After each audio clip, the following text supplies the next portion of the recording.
Don't forget, you can reach the latest episode of Potomac Watch anytime. Just ask your smart speaker, play the Opinion Potomac Watch podcast. From the opinion pages of the Wall Street Journal, this is Potomac Watch. Welcome back. My read of the politics here, at least on the Republican side of the aisle, is that President Trump has decided he doesn't want this bill passed, in part because he doesn't want the border to be fixed before the November election. He wants to keep running on the Biden border chaos all the way through what he hopes will be his reelection. But it's interesting because the pressure, I think, to do something to deal with this problem, which is facing those border states every day, is not going to go away.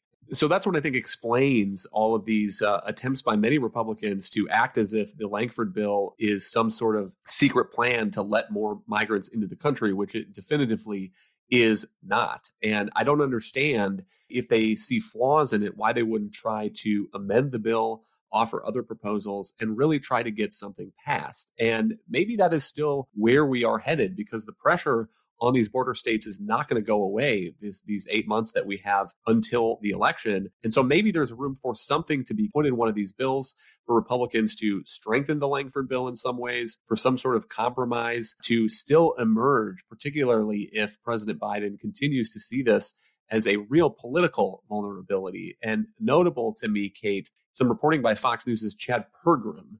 Here's what he's saying on Twitter. Dem Pennsylvania Senator Fetterman says he is for most of H.R. 2 except portion which ends DACA. That's Deferred Action for Childhood Arrivals. And H.R. 2 is the border legislation that was written only by Republicans and is sort of their dream legislation. And if Fetterman is saying that he's willing to vote for some of those provisions, then maybe we need some sort of new negotiation. Maybe the Lankford bill can be improved in ways, and there's still an opportunity to get something passed to deal with the problem.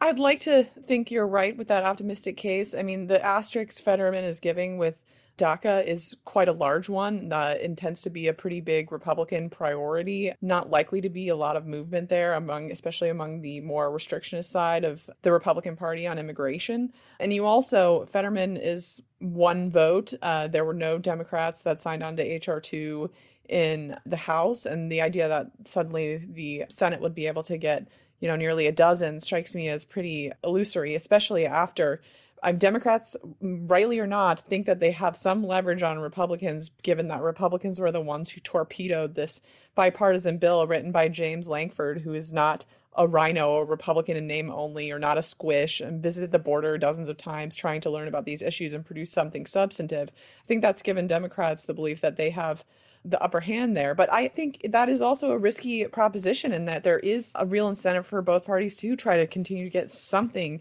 done on this. I mean, it's not exclusively a border state problem by any stretch.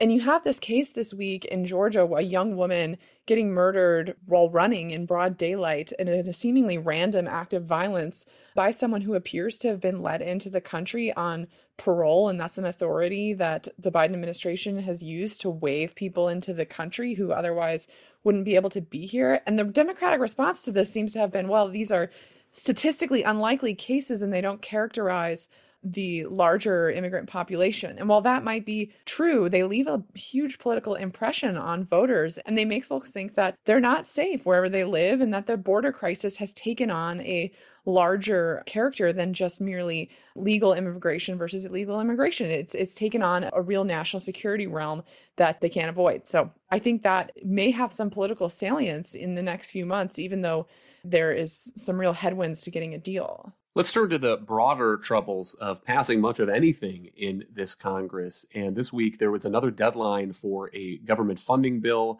and the threat of a government shutdown that thankfully has been averted. So Congress passed now legislation to kick those funding deadlines. Half of the appropriations bills are now due on March 8th, and the other half are due on March 22nd. Here is what House Speaker Mike Johnson said, quote, "The appropriations process is ugly. Democracy is ugly. This is the way it works every year, always has, except that we instituted some innovations. We broke the omnibus fever. We're trying to turn the aircraft carrier back to real budgeting and spending reform," unquote. So, Kate, I guess a optimistic take here is that maybe Republicans have learned the lessons of previous government shutdowns, which to my eye was that they don't do a whole lot of good. That in the past, Republicans, hardliners have wanted deeper cuts or more policy riders or some sort of changes in the law. And we ended up with a government shutdown and they didn't get what they wanted and they got blamed. And by the way, my understanding is that the federal staff, when they get furloughed on a shutdown, they get the back pay eventually for that time anyway. And so it's not as if you're really saving any money doing the shutdown in the first place if the savings is what you're after.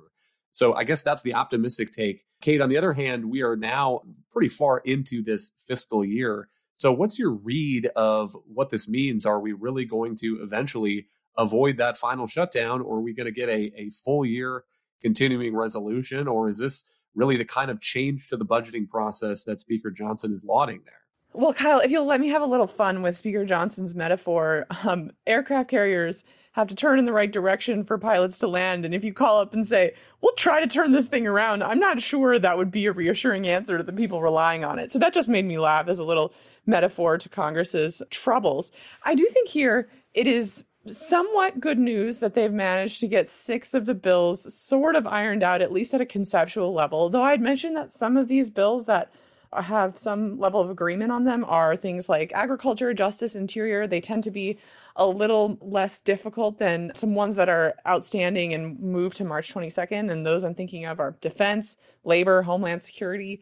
So maybe splitting up these deadlines will be helpful. That has been Johnson's theory all along. Though if we end up with, instead of one omnibus where you pass all 12 spending bills in this giant measure, and instead you just get 2 6 spending bills, I'm not sure how much of an improvement the public will view that to be, though perhaps I guess it's at least a step in the right direction.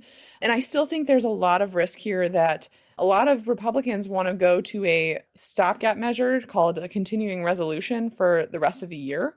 And I think there are some risks contained in that strategy. And I don't think they're out of the woods yet on getting full year appropriations for the government. Meantime, still pressure also on Speaker Johnson to allow some kind of vote on a bill to provide funding for American allies, including Ukraine and Taiwan and Israel. Kate, there's been now a new bill floated, a potential piece of legislation that would go at this question in a different direction. Can you give us a sense of what that is, and does that have any prospect of getting on the floor with or without Speaker Johnson's support, I suppose? So the bill that was introduced by Brian Fitzpatrick, a Republican from Pennsylvania, along with a couple others, Jared Golden, a Democrat from Maine. So it's bipartisan. And what it tries to do is basically strip down the Senate bill to lethal aid only to Ukraine, which is, in theory, has more salience with Republicans who are skeptical of U.S. support for Ukraine. So it cuts out things like direct budget support, which has been villainized as, we're just paying pensions and bureaucrats' salaries and things. And so that's really toxic. To strip some of that stuff out, I would say I'm optimistic that Ukraine funding will get done. I don't know that will be the vehicle, the Fitzpatrick bill that is a compromise, but I think it's a pretty clear signal in the conference that the support for Ukraine is there and that Johnson probably can't avoid this test of his leadership, even if he'd like to. It's one thing to try to ignore the Senate bill, but when you have your own members who are clamoring for a vote, and when you're quite close to having the majority of the conference support Ukraine, of the Republican conference still support Ukraine, even though Republican support is decreasing and has decreased over time, I think it gets done one way or the other. And if I could give you a quick reason why I'm optimistic, it was when you study Trump closely, he did go hard after the provisions of the border deal. But the hope is that even though all these things he's saying in public about letting Russia do whatever he wants, and that his advisors are arguing to him that if he wants to do a deal in Ukraine, and set aside whether that's realistic or not, if he wants to do a deal in Ukraine, he is going to need leverage from the Ukrainians. And the Ukrainians right now are in a difficult spot. They're rationing ammunition.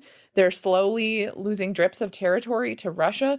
They're not in a position to drive a hard bargain at a negotiating table. So the argument to Trump might be, well, you should let this aid to Ukraine go through to put your own self in a stronger position in January to do what you'd like to do on your own Ukraine policy. So I think there's some chance there that Trump doesn't become a huge impediment to Ukraine aid passing. I think he certainly exploiting the cynicism against Biden and the public frustration that Biden doesn't seem to have a strategy in Ukraine or a plan for how the U.S. is going to achieve victory.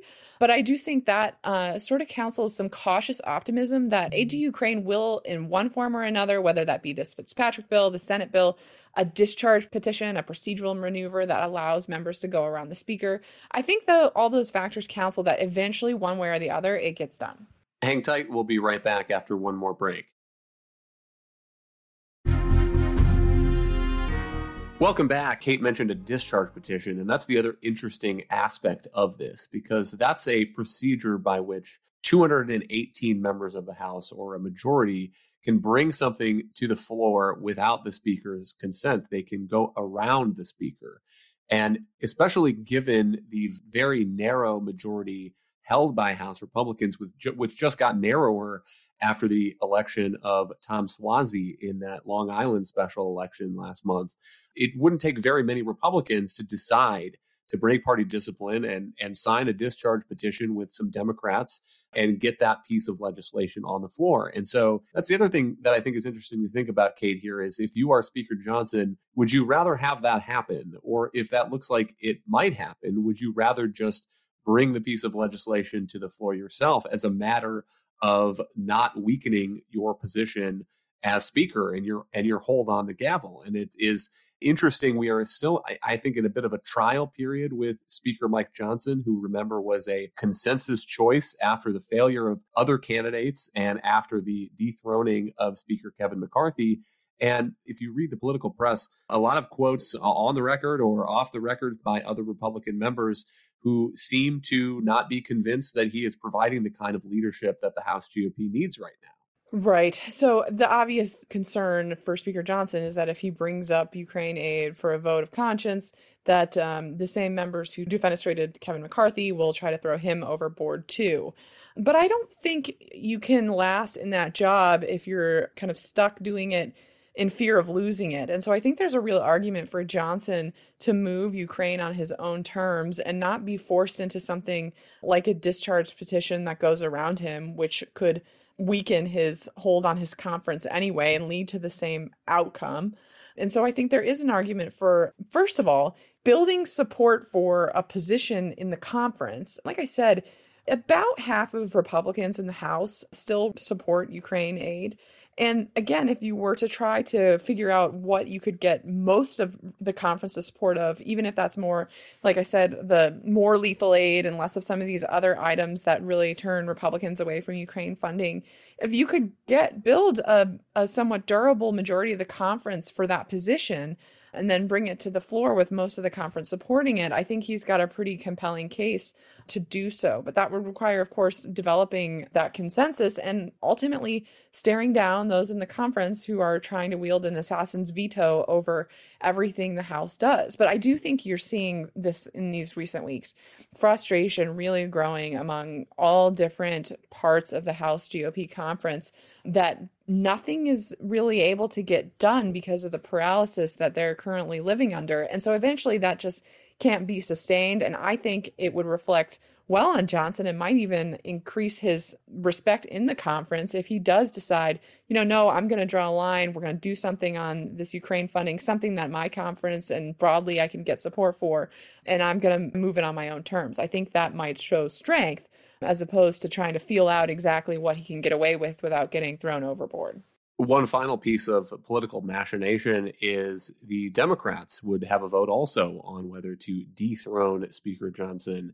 And interesting, this week, the Democratic leader in the House, Hakeem Jeffries, said this: "It does seem to me, based on informal conversations, that were Speaker Johnson to do the right thing relative to meeting the significant national security needs of the American people, by putting it on the floor for an up or down vote, there will be a reasonable number of people in the House Democratic caucus who will take the position that he should not fall as a result," unquote. So, Kate, that is also a fascinating bit here. On the other hand, if you are the Speaker of the Republican House, I don't know that it would be a comfortable position to remain the Speaker of the Republican House if you don't have the support of a majority of Republicans in the House either.